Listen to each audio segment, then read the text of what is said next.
Hello friends, तो अब यहाँ आपको बताने जा रहे हैं टाटा पावर का जो कल का मार्केट रहेगा वो कैसा रहेगा। तो आप देख सकते हैं कि जो इससे पिछले ट्रेडिंग सेशन के दौरान टाटा पावर ने कई बार 450 का प्राइस टच किया था। देख सकते हैं कितने देरों तक ये ट्रेडिंग चला था, लेकिन फिर बाद में क्लोजिंग देने का टाइम पे टाटा पावर का जो शेयर है वो नीचे गिर गया था। आप देख सकते हैं कि थोड़ा नीचे गिर के 447 के लगभग में ये क्लोजिंग दिया था, देख सकते हैं। तो ये जो शेयर का रेट इतना क्यों बढ़ गया था, तो इसके पीछे एक कारण आ रहा है, वो है कि जो कंपनी है जो $1 बिलियन का फंड रेज करने वाली है, और वो भी इंडियन रुपीज़ में। तो इसलिए कंपनी का जो प्राइस है इतना बढ़ गया था। तो आपको हम वो न्यूज़ डिटेल से बता देते हैं। तो आप देख सकते हैं कि जो टाटा पावर है $1 बिलियन का फंड रेज करने वाली है, और वो भी किस लिए, तो अपना जो क्लीन एनर्जी का जो प्रोजेक्ट है उसके लिए। टाटा ग्रुप है, ये जो लेंडर है State Bank of India, IndusInd bank, Axis bank and ICIC bank, जिसे लोन के लिए बात कर रही है। और इस आपको ये बता देते हैं कि इस साल का जो सबसे बड़ा जो लोकल करेंसी में लोन डील हुआ था वो असम बायो रिफाइनरी का जो हुआ था, जो कि $365 मिलियन का हुआ था वो फरवरी में। अगर ये हो जाता है टाटा पावर का, तो अभी तक का इस साल में ये सबसे बड़ा हो जाएगा। तो अब हम बात कर लेते हैं इसका चार्ट कैसा है।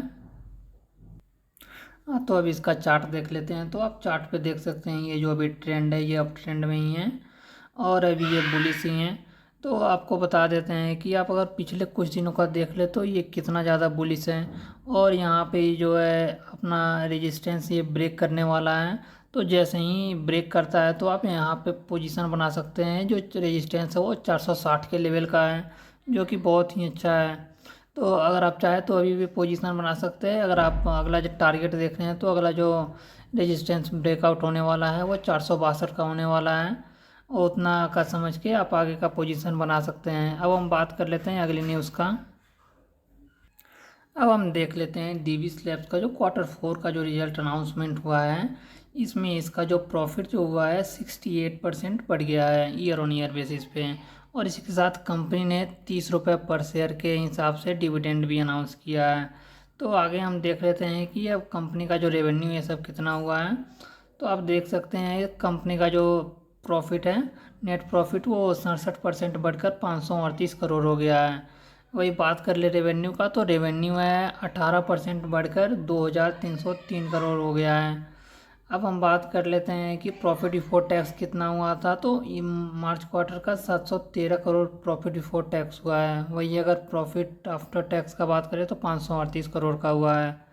वही अगर इससे पिछले क्वार्टर का बात करें तो 466 करोड़ का हुआ था, 53% बढ़ के।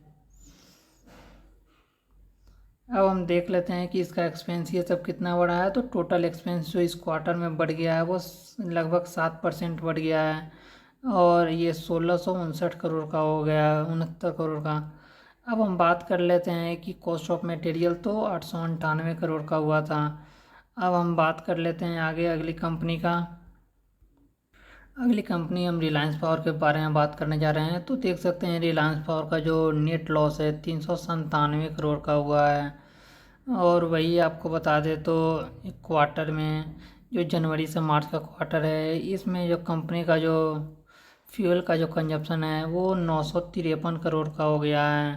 तो जब एक कंपनी का इनकम का अगर बात किया जाए तो कंपनी का जो इनकम हुआ है वो 2193 करोड़ का हुआ है, और इससे पिछले साल का क्वार्टर में हुआ था 853 करोड़। तो देख सकते हैं कि इसका इनकम बढ़ा है, लेकिन इसके साथ साथ इसका जो एक्सपेंस है ये भी बढ़ गया है। इससे पिछले साल 823 करोड़ का एक्सपेंस था, और 953 करोड़ का इस बार हो गया है। तो चलिए वीडियो यहीं ख़त्म होता है, और अगर आपको ऐसे ही वीडियो देखना है तो आप चैनल को सब्सक्राइब करके लाइक कर दें।